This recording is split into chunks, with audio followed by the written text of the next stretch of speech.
el secretario de Economía Federal, licenciado Ildefonso Guajardo Villarreal.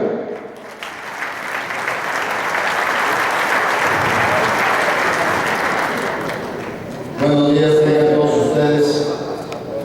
Por el tamaño de este podio, es claro que el gobernador de este estado es de una estatura superior a la del promedio nacional, pero afortunadamente es transparente y se adecua a todas las estaturas. Qué gusto saludar al señor gobernador, licenciado Mario López Velarde, anfitrión de esta reunión nacional de los secretarios de Desarrollo Económico del país. Para mí es un gran honor venir aquí con la representación del presidente de la República, aquí en Mazatlán, Sinaloa, un lugar que para los regiomontanos, para donde estoy viviendo, es uno de los principales destinos del turismo familiar, se me ha dado al señor gobernador. Estar aquí también con la microfonía, el señor alcalde de esta ciudad, don Alejandro Higuera, gracias. Y además, yo sé que usted tiene un pedacito de regio porque está casado con una gran mujer regiomontana, ¿no? Yo creo una confusión. Pues entonces, a menos de que hace poco, ¿cuándo la luz de la elección, señor alcalde? Entonces era la electo. Esa es la diferencia. Bueno, el próximo alcalde de la tendrá un ingrediente que lo que estaba recordando en el regiomontano. Una disculpa, confundir los términos del proceso electoral, pero conocieron a la mujer de su sucesor, exactamente. Saludo a Roberto Cruz, nuestro anfitrión local, y sobre todo a Rafael Gutiérrez Villalobos, presidente de la ANDE. Gracias, Rafael, por esta invitación, por estar aquí con ustedes esta mañana. La presencia de empresarios nacionales, representantes importantes de organizaciones nacionales, como Rodrigo Alquiza, de la Canacifra Nacional, y sin duda, doña María Sáenz, presidenta de la Organización Mexicana de Mujeres Empresarias. Acabo de acompañar a la ciudad de Durango en esta reunión. Qué gusto que nos acompañen con la representación de organizaciones nacionales.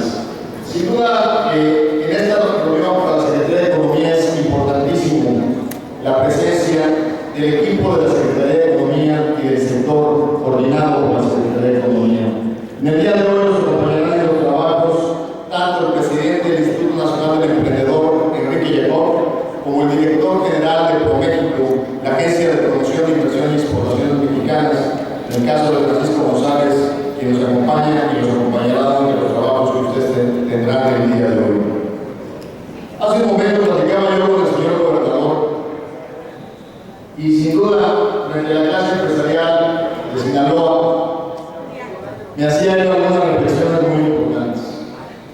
Parece ser que Sinaloa, desde el arranque de su administración, ha enfrentado terremotos, huracanes, crisis en el sector vivienda, baja de los precios internacionales del azúcar, plagas y problemas sanitarios en el cultivo del camarón.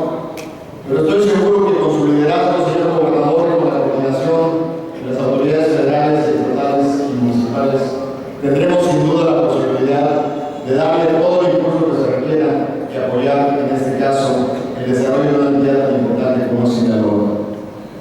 En ese sentido, para mí es muy importante, frente a ustedes, decirle al señor gobernador que una de sus preocupaciones, de las más importantes que se nos expresó en sus visitas a la Secretaría de Economía, es justamente el tema del maíz.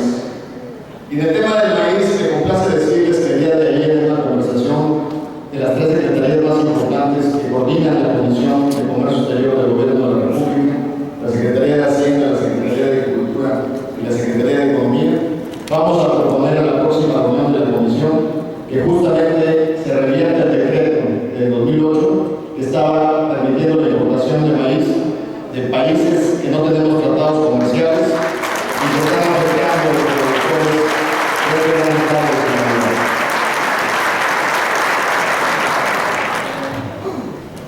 El señor alcalde hacía una reflexión muy importante en su intervención y decía que este es el momento en donde México y sus representantes, tanto empresariales como gubernamentales, y los gubernamentales indistintos de filiaciones partidistas, tenemos que aprovechar lo que hoy se llama internacionalmente el momento de México. El momento de México no es más que una oportunidad que tenemos los mexicanos para poder capitalizar nuestras fortalezas y poder hacer la tarea interna necesaria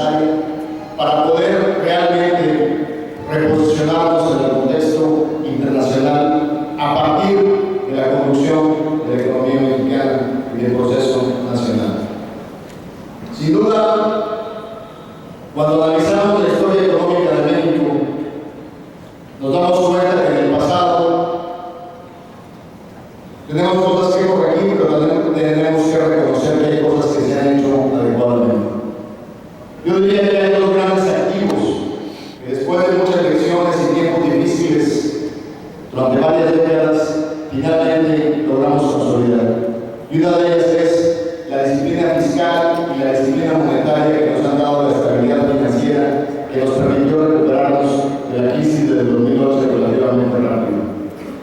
Y ese activo se ha consolidado porque hoy no es motivo de debate la disciplina fiscal ni la autonomía monetaria del Banco de México. Pero hay otro activo que también es importante y es la manera como México se ha integrado inteligentemente a los mercados globales. Sin duda, la firma del Tratado de Libre Comercio con América del Norte fue un gran reto, pero fue un reto que finalmente se consolidó con la respuesta activa de los empresarios mexicanos a poder salir a conquistar mercados. Sin embargo, esos dos grandes logros no han sido suficientes para la consolidación de la estrategia nacional. Y de hace 20 años tenemos tareas pendientes importantes que se han tratado de procesar en el proceso de consensos y de consulta política y que no ha sido sino hasta hoy en este año, a partir del 2 de diciembre del año pasado, cuando finalmente se pudo, a través de la concertación del Pacto por México, definir una agenda nacional. ¿Por qué es importante esta agenda nacional? Porque justamente es el acuerdo que nos permite poder procesar lo que debimos de haber iniciado hace 20 años. Iniciar una reforma energética que es fundamental para darle competitividad a los sectores productivos. Una reforma energética que significa traer gas a estados de la República que lo requieren como forma fundamental para despegar su sector industrial y manufacturero. Una reforma que nos traiga energía suficiente y a precios competitivos. Por eso también es necesario no solo la reforma energética, sino la reforma financiera. ¿Quién más que ustedes, empresarios, saben lo difícil que es poder emprender sin el apoyo de un sistema financiero que tenga crédito accesible a tasas de interés competitivas? Y por eso la reforma financiera que ya fue aprobada en Cámara de Diputados y está en el proceso de aprobación en el Senado de la República. Y así podemos continuar con otra reforma que es fundamental para el desarrollo del capital humano y la capacidad de integración de los mexicanos en el proceso productivo legislativo, que ya fue aprobada constitucionalmente. Tanto la constitucional como la secundaria han sido aprobadas, en el caso de la constitucional, inclusive por el constituyente de la República. Y en este proceso no podemos olvidar la importancia que tuvo la reforma de telecomunicaciones de competencia. El ejemplo que yo pongo, ¿cómo le podemos pedir a los empresarios nacionales competir globalmente si no les garantizamos las condiciones justas de competencia en el mercado nacional? De esa manera, es fundamental que la pequeña y mediana empresa del país tenga acceso a telecomunicaciones eficientes, tenga acceso a insumos competitivos, tenga acceso a servicios de transporte regulado. Está comprobado hoy que 30% del éxito de la manufactura depende de un sector de servicios complementarios eficiente en el país y a nivel internacional. Así es que hay que entender el paquete de reformas en su integralidad. No podemos separar una de otra, sino el conjunto de ellas son los que nos están llevando adelante la transformación. Y esto es gracias a que todas las fuerzas políticas del país entendieron o que se producen soluciones o la sociedad no estará satisfecha con los resultados que su proceso les está otorgando. De esta manera yo creo que la consolidación en estos primeros 12 meses de la administración del presidente Peña Nieto de las reformas va a ser una parte fundamental para el desarrollo y el despegue del país. En este contexto, partiendo de la reflexión especial, Rafael, me gustaría puntualizar justamente cómo la Secretaría de Economía, de la mano con los secretarios de Desarrollo Económico Estatal y de sus jefes de gobernadores, estamos justamente replanteando el proceso de política económica nacional. Aquí, una reflexión que nos hacía el gobernador constantemente desde el inicio de este evento, es que transformar a México es tarea de todos. Coincido plenamente con usted, señor gobernador. Una de las grandes fortalezas del país, a partir de su competitividad democrática, es que los funcionarios públicos hemos tenido que aprender a servir a todos los niveles de responsabilidad en el país. En el caso personal, tuve la experiencia de ser funcionario federal por muchos años, y en el año 2000, cuando mi partido perdió la presidencia de la República, fui a mi estado de Nuevo León a incorporarme a la administración estatal, a participar como funcionario público estatal y ser líder del Congreso local. Usted, señor gobernador, ha trabajado en lo local, ha trabajado en lo nacional, y eso tiene un gran efecto. Nos forman en todos los niveles de gobierno, y eso finalmente resulta en que la planeación de la estrategia nacional, de la política pública, ya no se decide exclusivamente en los escritorios centralizados de la Federación. Se concerta, se analiza con todos los niveles de gobierno, porque precisamente, como dice Mario Fernández, la responsabilidad de la transformación de México es de todos, no solo del gobierno federal. Totalmente de acuerdo con esa reflexión, señor gobernador. En ese sentido, la política de fomento de la Secretaría de Economía, consensada con todos los sectores que participan en ello, está básicamente reformulada en lo que va a ser la presentación que haremos en diciembre del Programa de Desarrollo Innovador Nacional. Yo les diría que ahí tenemos tres vertientes fundamentales. La primera es cómo seguimos impulsando la recuperación de los sectores tradicionales de la economía nacional. ¿A qué me refiero? ¿A qué sectores me refiero? Al sector textil, confección, al sector calzado, al sector juguetes, al sector mueblero, porque lo que nos hemos dado cuenta es que una economía en transformación no necesariamente tiene que darse por vencida en su competitividad y logro de nuevos mercados en sectores tradicionales. El ingrediente fundamental de la manufactura es la innovación. Y está demostrado que a pesar de la gran competencia que tuvimos con la entrada de China al sistema global de comercio, hoy textileros mexicanos están exportando a China en nichos de mercados especializados con alto contenido de diseño y de innovación. Ayer precisamente inauguré una planta en Puebla, una planta textil que se dedica a la fabricación de ropa deportiva de alta tecnología, de tejidos innovadores que han logrado establecer 180 patentes a nivel nacional e internacional. Ese es el ejemplo donde sectores que se veían afectados por una competencia desmedida, a través de invertir en áreas críticas, pueden seguir conquistando mercados en el mundo con el apoyo en dos temas fundamentales: financiamiento y que el gobierno nos acompañe en los esfuerzos de innovación y patentes a nivel nacional e internacional. El segundo gran esfuerzo es cómo podemos fortalecer la integración en el caso nacional para poder lograr una mayor competitividad y dinamismo de los sectores que ya son exitosos: el sector automotriz, el sector aeronáutico, el sector farmacéutico, el sector electrónico. Y aquí los instrumentos claramente definidos para la Secretaría que me toca encabezar son fundamentalmente dos. El primero es cómo logramos fortalecer la integración de las cadenas de valor en la industria que ha tenido un gran éxito en el mercado internacional. Somos el cuarto exportador de autos en el mundo, pero lo que tenemos que hacer es que ese 30% del contenido nacional aumente.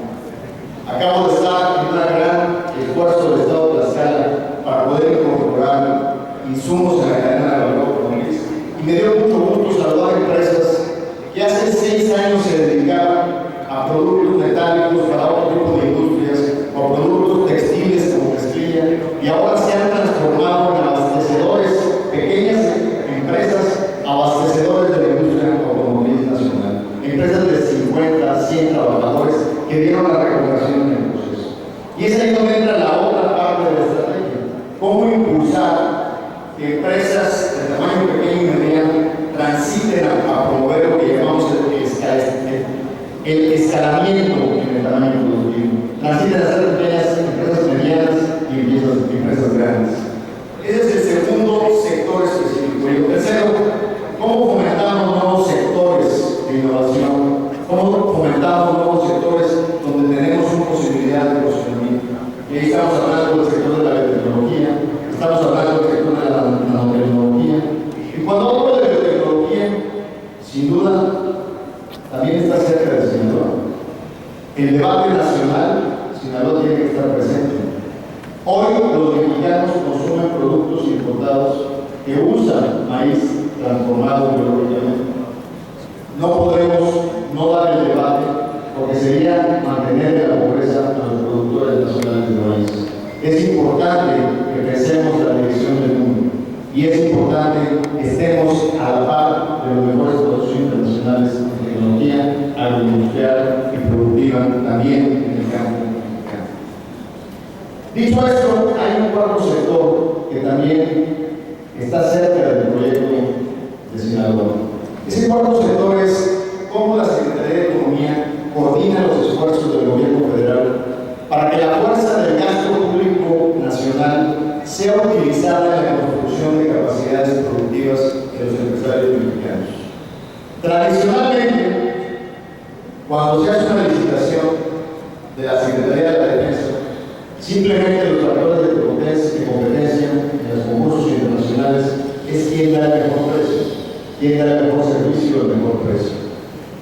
Tenemos que tener otros modelos. ¿Quién da el mejor servicio? ¿Quién da el mejor precio? Pero ¿quién está dispuesto a poner una planta en este país para que haga una parte del proceso, por ejemplo, de la licitación de aviones para el Ejército Nacional? Y ahí entra un tema, que es el tema de los astilleros en Sinaloa. ¿Cómo podemos pedirle a Pemex que en su proceso de planeación de gasto establezca la posibilidad de volver a restablecer las capacidades productivas nacionales, como es el caso de la industria de astilleros nacionales, que se vio prácticamente deteriorada y totalmente dilapidada en las últimas décadas? Es importante pensar que el gasto público tiene una capacidad de proyecto. Y el mejor ejemplo lo tenemos en esa gran obra que también haré referencia a ella más adelante, que es justamente la integración de la carretera Mazatlán-Matamoros vía Durango, en donde cuando analizamos ese gran proyecto, vemos que una gran cantidad de las empresas transformadoras fueron empresas internacionales, lo cual estamos obligados a transparentar. Pero el problema que tenemos ahí es que estas empresas internacionales subcontratan empresas nacionales, que al final no hay ni transferencia de tecnología, ni hay fortalecimiento de capacidades productivas. Tenemos que asegurarnos que con transparencia y competencia, sin discrecionalidad, ver cómo podemos establecer incentivos para que los empresarios nacionales de infraestructura puedan asociarse estratégicamente con los globales y poder tener transferencia de capacidades productivas y de tecnologías que nos permitan seguir fortaleciendo la capacidad productiva nacional. Una parte importante de este esfuerzo de fomento económico tiene que estar respaldada en cómo estamos integrados globalmente. Porque es importante definir que esta política de fomento tiene que hacerse en el contexto de una economía abierta e integrada al mundo. Y ahí está la estrategia de nuestras negociaciones internacionales. Después de haber firmado el TLC con América del Norte, México se integró en 10 tratados comerciales. 10 tratados comerciales que nos dan acceso de libre mercado a 45 economías en el mundo. Esto ha implicado que hoy la economía mexicana depende en 2/3 partes de la economía internacional. Eso también representa un riesgo. Precisamente por eso tenemos que ser persistentes en la política de fomento interno, para no tener altas vulnerabilidades del entorno internacional. Pero al mismo tiempo es una gran oportunidad para poder vincularnos inteligentemente al mundo. Y en esa reflexión el presidente Enrique Peña hizo clara su convicción de cómo poder seguir siendo fieles al libre comercio, pero cómo incorporar en esta estrategia economías en crecimiento como son las economías emergentes. La mayor parte de nuestros socios comerciales, los que más determinan nuestro volumen de exportación, como es Estados Unidos fundamentalmente, han entrado en una etapa de madurez donde su crecimiento económico ha sido muy malo, pequeño y no a los niveles que necesitamos para que impulsen la economía nacional. En esa estrategia el presidente nos ha dado claras indicaciones de continuar la consolidación del Tratado de Alianza Pacífico con 3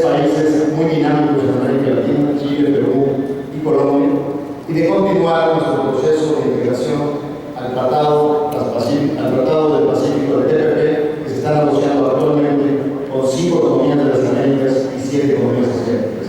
¿Por qué es importante esta situación? Porque México durante muchos años le dimos la espalda a Asia. Al darle la espalda, solo estábamos defendiéndonos de las intromisiones comerciales en muchos mercados. Aquí está Leo Carranza como testigo de cómo nos han invadido en el mercado de los pescados y en competencia desleal. Por eso la importancia de, a través de los tratados, formalizar el comercio para también abrir oportunidades a las empresas mexicanas en una región del mundo que está creciendo a tasas superiores al 6%. Así es que tenemos que tener la combinación exacta entre las políticas de fomento de capacidades productivas nacionales y la política de integración inteligente a la globalidad. Yendo más específicamente a los tratamientos del AMSE, de la Asociación Mexicana del Secretario de Desarrollo Económico, quiero compartir con ustedes que sin duda la alianza que tengo con ustedes no inició desde mi responsabilidad como secretario de Economía. Inició desde mi papel como presidente de la Comisión de Economía en la pasada legislatura. Y esa alianza seguirá fortalecida y seguiremos con una política permanente de consulta y de acuerdos con ustedes. Y en este sentido, arrancamos juntos esta nueva experiencia con la indicación del señor presidente de crear un instituto como es el Instituto Nacional del Emprendedor, desconcentrado de la Secretaría de Economía, con cierta autonomía para poder diseñar con flexibilidad sus proyectos, pero sin duda tratándola de acercar más a las demandas de los emprendedores mexicanos. En el esfuerzo en transición de la evaluación del mecanismo que venía operando en el Fondo PIB, todos concluimos, y no solo nosotros, sino también las evaluaciones nacionales efectuadas, que no se estaba consiguiendo el objetivo. Que estábamos manteniendo programas que primero se tercerizaban a través de intermediarios no necesariamente oficializados, había opacidad, había falta de transparencia y no había concreción en los impactos. En las últimas evaluaciones hechas por los organismos calificados, el Fondo PYME salía en los peores lugares de evaluación. En esa tarea de rediseño tomamos nota de que había la necesidad de abrir la puerta directamente a los emprendedores. Pero eso también nos presentó un nuevo reto. ¿Cómo crear un concepto de competencia para poder apoyar a los emprendedores más efectivos en la presentación de sus proyectos, pero no descuidar el balance de equilibrio justo entre las entidades federativas y el impulso a los planes estratégicos que los señores gobernadores han diseñado para sus estados? En ese sentido es muy importante que justamente en la reflexión que hagamos el día de hoy con ustedes podamos retroalimentar el diseño de las reglas de operación que estarán en función para el año 2014 y ver cómo estamos llegando al cierre del 2013 en este primer año de ejercicio de experiencia en el nuevo modelo. Y estamos totalmente de acuerdo que es fundamental, a través del ejercicio de vocaciones productivas de los estados, de que una parte de los recursos aparejados con los recursos estatales puedan ser consolidados para los proyectos estratégicos que han acordado los estados. Y que la competencia de los emprendedores de manera independiente que vienen de estas entidades federativas, estemos seguros que las reglas de operación los hacen totalmente alineados a las estrategias establecidas con los gobernadores, con los secretarios de Desarrollo Económico, para que todos vayamos en el mismo rumbo y en el mismo camino. Finalmente, el día de hoy me comprometo con ustedes a que las últimas 2 convocatorias quedarán totalmente publicadas y concluidas justamente al cierre de este mes de octubre, y estaremos totalmente entregando recursos a más tardar de lo que falta de desembolsar para el 15 de noviembre. Es una conversación que hemos tenido con el Instituto Nacional del Emprendedor para poder garantizar la ejecución. Y adicionalmente, en aquellos concursos en los cuales hay recursos excedentes porque no hubo suficientes proyectos aprobados para poderles asignar presupuesto, esos recursos los asignaremos a las últimas 2 convocatorias que están muy asociadas con las prioridades de los gobiernos estatales, y yo como secretario, en la libertad que me da el Consejo, podré estar platicando con los gobernadores para analizar proyectos estratégicos especiales para las entidades federativas. Ese es el compromiso que hago con ustedes. Justamente, como ustedes lo saben, siempre me gusta quedarme buena parte de su sesión para escucharlos personalmente. Hoy lamentablemente voy a la Asamblea Nacional de Coparmex en el el estado de Guerrero, donde estaré con 1000 empresarios de todo el país en representación del presidente. Eso me impide quedarme, pero sin embargo, la presencia del primer nivel de la Secretaría de Economía a través del Proméxico y del IDANEP, que es un instituto fundamental para sus responsabilidades, estarán ustedes trabajando para delinear no solo cómo cerramos este año en este nuevo proyecto que juntos estamos construyendo, sino cómo iniciamos a partir del mes de enero del año 2014 la definición de convocatorias y los ajustes necesarios a la regla de operación. Con eso termino mi intervención agradeciendo sin duda ampliamente el trabajo de todos ustedes y reconociendo en la persona de Leo Carranza la presencia del sector empresarial del Estado de Sinaloa, felicitándolos que sin duda, si como Leo Carranza nos ha demostrado su compromiso por México, como un hombre resultado de una gran cultura del esfuerzo, si como